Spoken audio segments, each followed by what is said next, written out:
to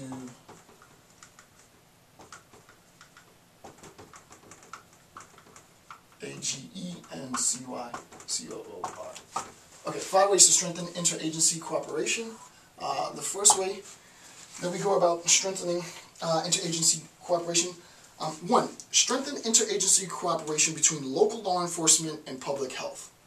There has to be a sense, right? We started off the discussion talking about sort of this emergency management system, right? How is it when this is called first responders, when we have an attack, when something goes wrong, and remember, we're not just to be technical. We saw this, the first hour, first probably 15-20 minutes of this lecture series. I stated 2 things. 1, President Obama has categorically said that national security and homeland security are one and the same thing, so that's important. The second thing is, when we're talking about the security of the United States of America, and I facilitated the documentation and links, we're talking and we're approaching this in an all hazards sense, right? So we're talking about all hazards. Part of this all hazards approach means that our first responders are going to be charged not with just simply responding to whatever sort of physical damage or carnage there might be, but also assessing whether or not that damage is terrorist in nature. And if it is terrorist in nature, that information needs to go back up the food chain, right? Now, with respect to this idea of interagency cooperation, my approach is, let's start from the ground. Let's start from the first response, right? What better way to discuss and to begin to conceptualize sort of a systematization, a very regimented approach to, not this general approach, but a very, very technical approach to understanding the benefits of interagency, interdepartmental cooperation, than to look at first response. So, in that sense, we can talk about strengthening the interagency cooperation between local law enforcement and public health, right? So, interagency co-op between between LLE, local law enforcement, and public health.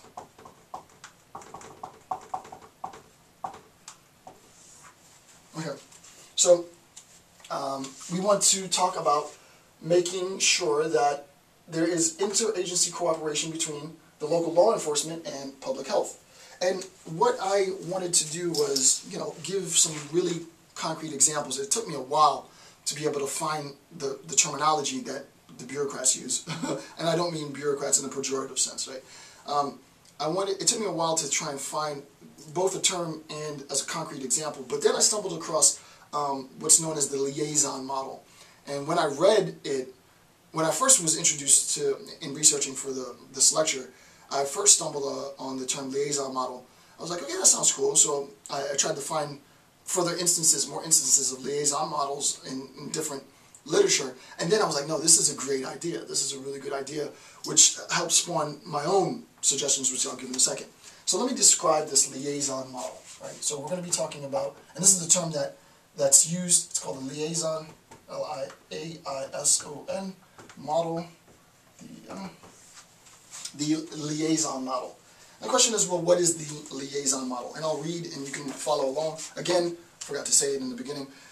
All my notes are on PDF. The PDF is updated every time I have a new batch go up. So if you have the old version of the PDF and you don't have a page 24, then you need to get the new version of the PDF, and I'm on page 24. So, liaison model. What is the liaison model? The liaison, and this is a quote, crossover training, emphasis on training, right? Crossover training and assignments of law enforcement and public health personnel. So exactly what we're talking about, right? So, crossover training and assignments of local law enforcement and public health personnel can facilitate communication of information.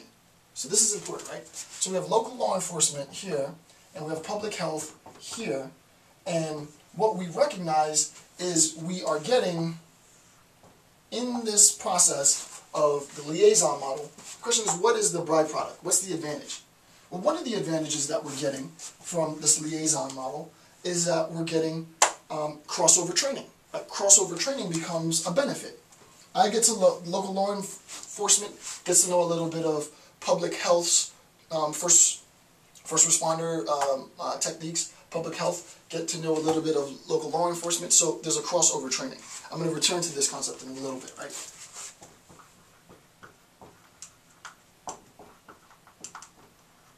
Okay. The question then is, what's another advantage of this liaison model? And assignments of local law enforcement and public health personnel can facilitate communication of information. I mean, that's just obvious, right? So communication of information.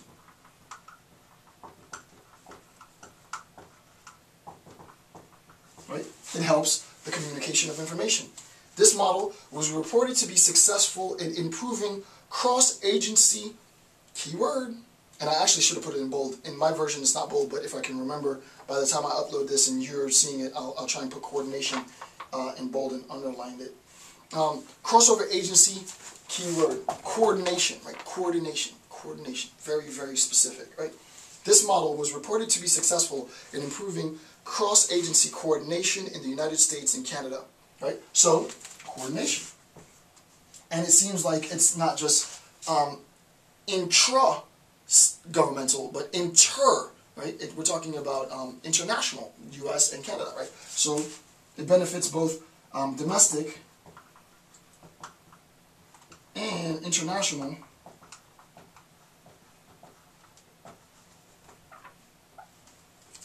coordination. What I'm going to end up doing, and just so you have an idea of sort of my train of thought is we're going to take this liaison model as what it was. You know, it's a test model. Let's see what happens, right? Here's some of the benefits that we have. Okay, now we have an understanding of what the liaison model is. Let's get rid of the liaison model as it's called an instantiation. Let's get rid of the liaison model as some instantiation of this specific thing, and let's just look at the benefits.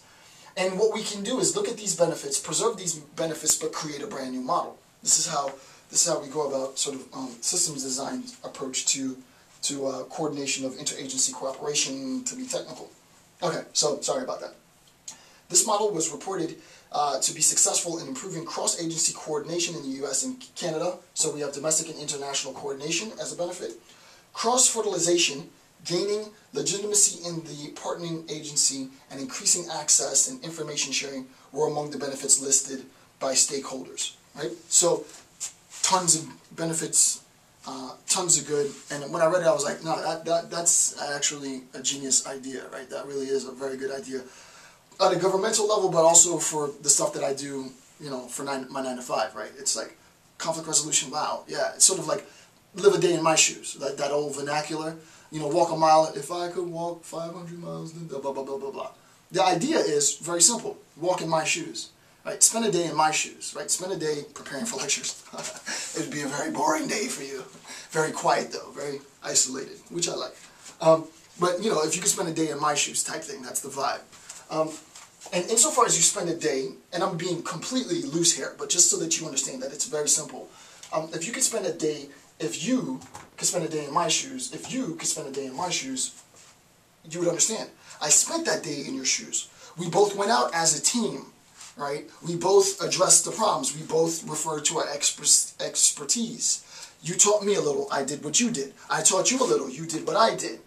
Wow, the day was done, we walked away. What do you think? Let's debrief.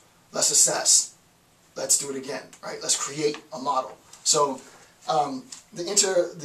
with respect to interagency cooperation, for me, this is a gold mine, right? This is a gold mine. Liaison model assessment is a gold. I'm telling you, it's a gold mine. I'm not going to go too much into it at this point in my life. Maybe I might return to it on some academic stuff that I might write. But there's a lot that can be extracted from this concept. It's amazing, actually. Okay, so it's bullet point I after, you know, point A, 1A. So it's 1AI. Using a liaison model, again, using a liaison model in which personnel from one agency are assigned to work at other agencies for a period of time, sharing staff in this way facilitates communication and on-site consultation across agencies. And this, when I read this, two different sources, when I read this, that's when it clicked. So what I want